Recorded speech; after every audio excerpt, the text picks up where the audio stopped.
what you do as individuals, but also as a couple together. We'll start with Mrs. Ntende. Sandra Ntende. I wear so many hats, but mostly I run an online store called Sandy's Home Store. And then with my husband, we run Tremby, a software business, which focuses on sales and marketing tools for businesses. Yeah, and when I'm not doing that, I'm a mother of 3 beautiful children. Yes, Mr. Ntende. Hello everyone.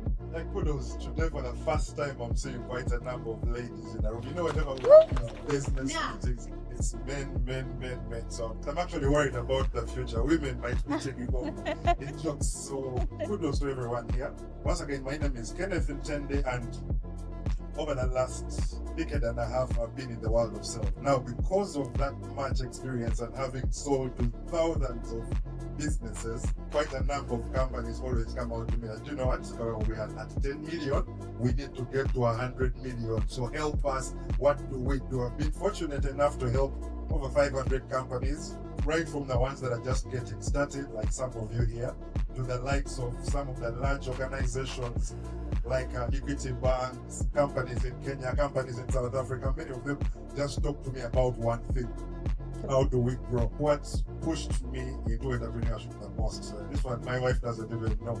When we were about to give birth to our first son, my brother came to me and looked at me straight in the eyes and said, Kenneth, you're getting a Rolex one day, one Rolex, and sharing it between you and your wife.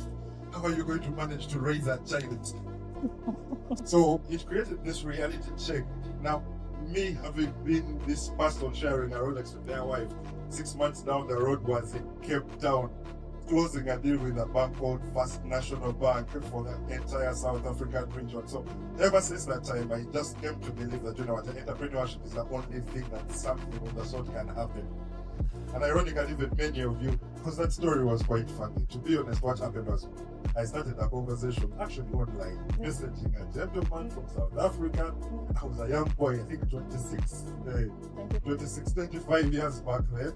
Now this person, he was called Eric Stewart. He was one of the heads of the large banks in South Africa. So we started a back and forth conversations. Of course, me, I know I'm a poor man. Most likely, things will not go through. So this back and forth continues over 6 months, and until the gentleman says, you know what, to close such deals, it might be necessary for you to travel over to South Africa to see what will happen. Sounds like, first of all, where am I going to get the money to take me to South Africa? So I looked for it over a period of 2 weeks, and I said, you know what, let me go to South Africa. So I reached South Africa, I'm wearing my jeans, I enter the Uber, I get to the guy's bank. It was one of, like, I think the heads of retail in First National Bank. The gentleman, initially I even thought we were going to meet maybe in a restaurant. We just talk and come up with a meeting. We're going to meet the big guys later on. The gentleman's like, you know, let's first go and we'll meet from upstairs. So we begin walking upstairs slowly by slowly. It was my first time, to be honest, to fly actually. A few steps later, the gentleman opens the door like this. And on opening the door, you see a table from here up to the end, the other side. It was full of every possible decision maker in First National Bank South Africa. Now, first of all, I'm in my jeans, I'm in my t-shirt. I hadn't even prepared what to say in the first place. And now, you have the head of FNB. Now what happens is, of course, you put your laptop up a little bit, turn it on. I had to calm my nerves down. The moment they started introducing themselves, I was like, you know what, I'm not going to get any other opportunity like this. Now, for the people that are just starting out, entrepreneurship is the only thing that offers that much scale. No matter how small today, as long as you're doing things right, you can be at zero today, and 6 months down the road, you've actually made $1 billion shillings. Now, fortunate enough, I was able to maneuver the meeting. I was sweating. I was going through everything, but we were able to close. Now, with that said, how we decided to go into entrepreneurship, after me going through that experience, my wife, I think, was working for one of the organizations in downtown. They were like, you know, to be honest, how much are you making? $1 million shillings? When you count transport back and forth, that's already 600,000 gone. Then you come down to food. You count that now maybe my food is going to cost 200K the whole month. So at the end of the day, it was not worth it. It made a little bit more sense that with 1 million, you would rather come and we gamble, because no matter how hard things get, something will always break as long as we do the right thing. Because in business, there are two things you do. You learn what you're supposed to do to execute, meaning deliver product, and you learn how to sell and market. As long as you know those two things, you will make whatever amount of money you need. So that's how we ended up choosing to work together. I love the story, and I was busy laughing, imagining you in the jeans, in the t-shirt, sitting with all these big people. I think I'll come to you, Mrs. Ntende. Now, you have your husband telling you, quit your job, come here, let's work together. What are some of those assumptions you had in your mind before you decided to join? And what made you join him? I'd been working with my uncle in printing before, and I'd seen how the family business had, like how it was, running. I just knew, I had this in me that I can do anything I set my mind to. As long as I focus, it was kind of a very easy decision for me. But also, it's not like he asked. I love family. I love anything to do with family. And my job was taking that away from me. Yeah. I would leave home at 6 a.m. I would come back at 8 p.m. You've left people sleeping, you find them sleeping. Day in, day out. So since 2018, I was like, no, I think it's time for me to step out of employment. Yeah. How many people in the room can relate to that? You leave at 6 a.m., you come back at 9 p.m., you even don't see your kids, you don't see your parents. How many can relate in the room? Yes, this is your sign that it's about to change. Amen. Now, I need to find out from you about how you define your roles working together in a family business without hurting ego, without hurting personality and maybe roles at home and then mixing them with the roles at work. How does that work for you? First of all, we got our paperwork right from the get-go. Like if you've registered the company, the shares that are registered, who has how many, and then from the get-go you have to define who does what. Yeah, because one person can't do everything. Originally, I'm a graphics designer, so I was like, no, let me stay in creative. You go to maybe sales and make sure that we sell this product. Yes, so from the get-go you have to be able to define who does what, because at the end of the day we are human, and we're dealing with men whose egos can fill up a whole room.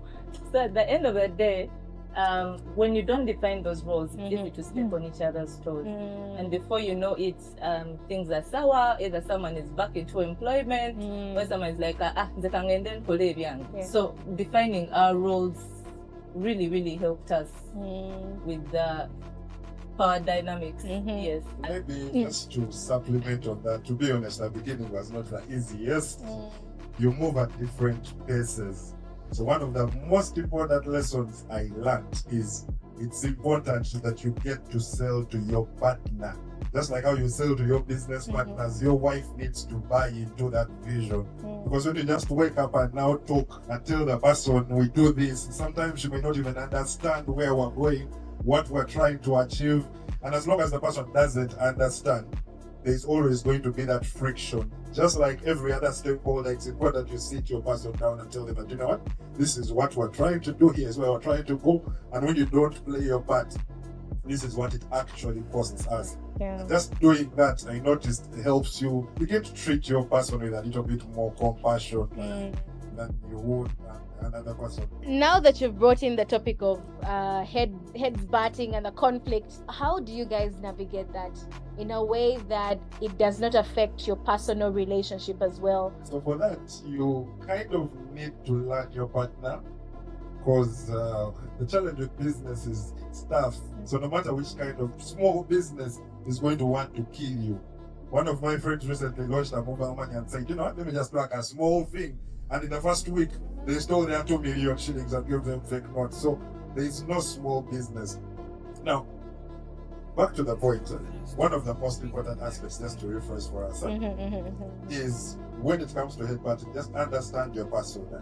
Get to learn what they are like, because as you're going through the hardships of the business, those hardships infiltrate the relationship overall. And as long as you know your person, I would know that, you know what, I think today has not been an okay day. Let me give my wife some space. And as long as you do that, Yeah. once you have that compassion, it will be easy for you to kind of maneuver. Even now, sometimes she says me, I'm not in the mood, she'll give you space and say, do you want anything? And that's all.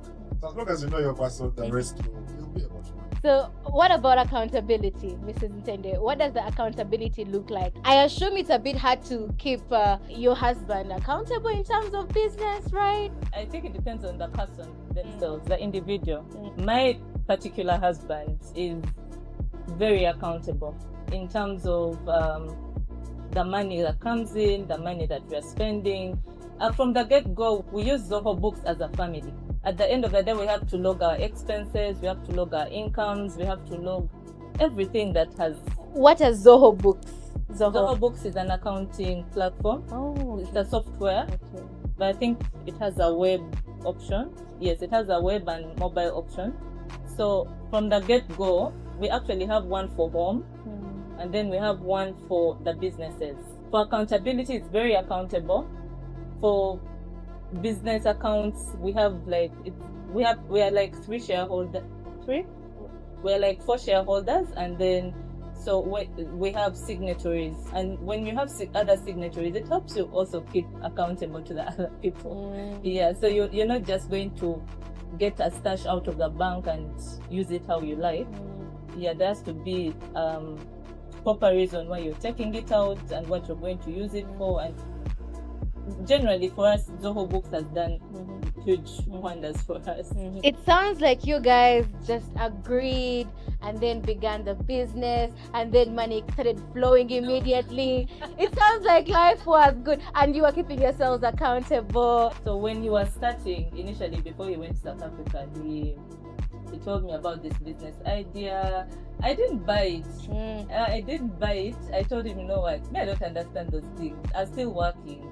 And we didn't agree from the get-go. And when I was starting Sandy's Home Store, we didn't agree. But like what he said, you have to sit your partner down and sell your dream to them. Yeah, that is true. So let's talk about children. We've seen so many family businesses in Uganda starting, thriving, and then when the proprietors die, even the businesses die. Have you guys heard about such family businesses? And it's actually kind of like the trend. If you have children, how do they fit into this vision? Now, first of all, it's crucial between money making and wealth. Money making is how you make money. The truth about money making is things change. In fact, the Bible itself says you'll have 7 good years, 7 bad years. So things can keep oscillating. Now, the fact that many business owners don't understand the principles of wealth, they don't understand the 6 steps you're supposed to go through. So for the people that thrive, what I've learned is your kids sometimes may not even want your business. Sometimes they may not even have the same interest as you. So no matter how big the business is, what the minds that put that business to life and the kids might differ. So that's why you'll find that, yes, you're forcing the kid to fall into, but ideally that kid needs to be adopting things which are just generating money. Your properties, that's what they need to be adopting, not the business. Now, what I always tell the entrepreneur people I talk to is that, first of all, understand what those basic steps are. Because with me myself, I didn't really understand them. I didn't understand how to actually be wealthy. That's why, yes, we kept making money. You get to 100 million, but you're like, what's happened? I thought when I get to 200 million, the money would be enough, but somehow it's never enough. So business is like that. It doesn't matter the amount of money you get to, it's never going to be enough. Now, what you just need to learn is, what does our wealth journey look like? What is our wealth number? How do we actually, what's a step-by-step guide? So many people just understand, I think, the surface, and maybe I'll have some rentals, and so they don't really know how they're actually supposed to move from point number 1 to point number 2. So when it comes to the kids, to be honest, teach them the principles.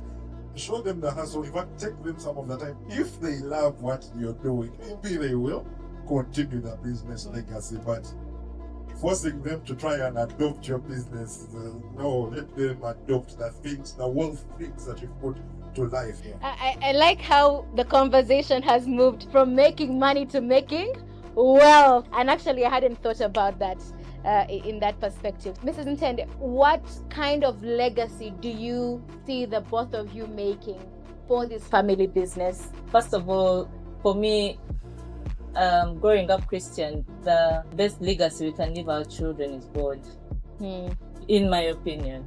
Because when they have God, so much will work out for them. Thank you very much. Before we get into the Q&A from this side, is there any particular question you wish people asked you about when it gets to family business? Is there any question you wish people asked you? Only questions I would want people to ask me a little bit more is how. So many people, they talk about wealth until you ask someone, so for you, how are you going to do it? And so many people just as if ignore, so they live when they don't know. It's like someone saying, I want to move from 50 million to 500. It's easy to say, but the details in between, especially if you've never done it before, are very complicated. So me, as long as people ask me the how, I get excited, yes.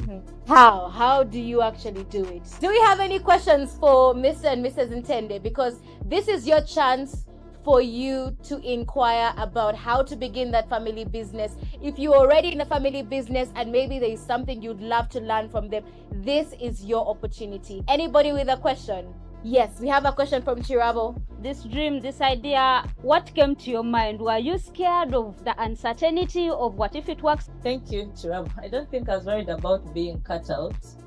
My worry was stability. You know, us as women, I stand to be corrected. We thrive on stability, financial, emotional, name it. We thrive there. So for me, it was a question of, shall we thrive?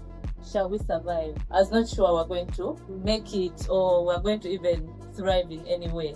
But I understand where you're coming from, because we are probably married. We are definitely married to different kinds of men. So for me, what I would take as protection for yourself as an individual would be the paperwork. Get your paperwork straight. When you're registering this company, it's not in words of to in a business, what? Be on those papers. If you're not on those papers, ask for a salary, because you're looking out for yourself. Yeah, so those are some of the ways I would say you'd look out for yourself. I love how there are certain words that are recurring. Believe, thrive. Well done to both of you. From experience and from very many interactions I've had with different people, there is a way insecurity kicks in, especially when you are doing a family business and there is success, especially to men. I don't know to both of you who is the face of the business, because I know it is one of the things which family businesses face. When it is successful, everyone wants to take biggest credit. They end up, for men, they end up like seeing people, another person is taking you, they end up, yes. And the fact that women are so loud, for us, we are very aggressive. So when you're on something, you need to. I'm going to respond to that in two perspectives. Perspective number one is usually that happens, that threatening, if we did not talk well at the beginning. Most men, to be honest, are workers, so they won't really come after your money as women. Yes, it happens sometimes, but most of us are built to work first. But step number one, make sure that you talk about it and sell to your vision to your partner, because if you can't sell it to them, then there are going to be complications along the way. Then number two, what I learned, even if my wife makes money, what is she going to use it for? At the end of the day, the money is still going to come back to us. So the more you look at yourselves as a unit, whether she does what, the money is just coming back here. When I don't have transport, I'll be like, babe, give me, I need to go the other side. Huh? So at the end of the day, you're a unit. Whenever you get married, you become one. So treat yourselves that way. I love that. Treat yourselves as a unit, as one. My name is Linda from Cornerstone Asset Managers. And how do you make decisions? Because everyone is passionate about their idea or maybe who to hire. The fortunate bit about our businesses is we track everything. Meaning what is happening in marketing, what is happening in sales, what's going on in accounting, what's going on legally. So we have data on each and everything going on. Even if you backtracked and told me how many visitors came onto your website last Friday, we know. So whenever you're making decisions, don't base them on intuition like many of the people here. Always go back to that data and say, you know what, this is where we started from, here is how it has been moving, so what can we do? Whenever you don't have those data points, sometimes decisions based on emotions can lead you astray, and because they're emotional decisions, you don't even be seeing when you're going astray, because it's a bit more emotional. So have that data make it available to everyone and tell them that, you know what, this is the data. Here's what we wanted to test out. So let's test out and we'll gather more data to help us better understand. So from our business standpoint, as long as you have information, it gets a little bit easier to make decisions. Even in the meetings, once data is available, it's easy for things to pass. So we are choosing data over emotions. Now there's one question that has come in. Somebody in this room has 100 million and they want to multiply that 100 million to 500. How have you grown your money? There are two sides of the coin. And so there is the path of wealth and investments, then the path of business. Is that person in business or are they trying to invest their way to 500 million? For business, the storyline is extremely different from if you're trying to expand that through the wealth journey. All right, they want to multiply this money in terms of business. That's more of a sales and marketing question. We need to understand each and every one of these 7 ways. Then choose. Notice businesses vary. What may work for me somewhere the year might not work for another business. So for what I would recommend for that person, it's a little bit of a lengthy conversation, so it might make sense we talk. A round of applause for our guest today. Thank you so much for joining us today. Any final last words before we say bye-bye to you? We'll start with Mrs. Intended. Okay, for me, I realized that business is about strategy. When it comes to family, it's about intention. So many family businesses. I think you've heard of pastors' kids who hate the church. I feel like it comes down to the same thing when it comes to family business. Children end up hating the family business because so many times it precedes them. For me, I believe that striking a balance goes a long way in keeping the family together. And while you're running this business together, make sure you protect your marriage, because ideally it was the foundation of that family business. Yes. Mine is simple. Keep in mind that every business is just a tool to help you get money, to get wealth. So as you're building your business, don't forget your marriage, don't forget your children, because so many times people work so hard, forget their families, only for them to make all this money to begin treating their kids of depression afterwards. And that money will go. All of it will go. They end up not enjoying themselves, not going out, taking themselves out. And then after 6 years, you've broken up and you're causing so many unnecessary problems, putting that same money you worked for to waste. So as you're building, understand that you have a family that you're working for. That's why you're actually building that business. So have real relationships with your family, your children, your kids, your parents. At the end of the day, that's why we're all alive anyway, to enjoy ourselves and have that connections to the people we love.